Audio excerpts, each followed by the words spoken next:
So today we're making homemade cake flour. To start, we're going to take a cup of all-purpose flour, but then taking out 2 tablespoons of that.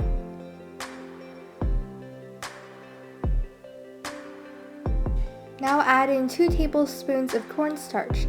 This will lower the amount of protein and gluten.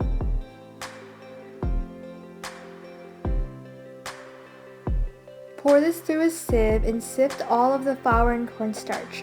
You can do this up to 5 times in total, but I didn't have that kind of time, so I just did this twice. After you're done sifting, you're pretty much done, and there you have it, your cake flour. This is great and it saves money. Store this in an airtight container or a Ziploc bag until you're done with using it, and then you can make more. Cake flour has less gluten, so it's not good for making any bread, such as banana bread, but it's good for making any sort of chiffon cake or sponge cake. Don't forget to subscribe and like. Bye!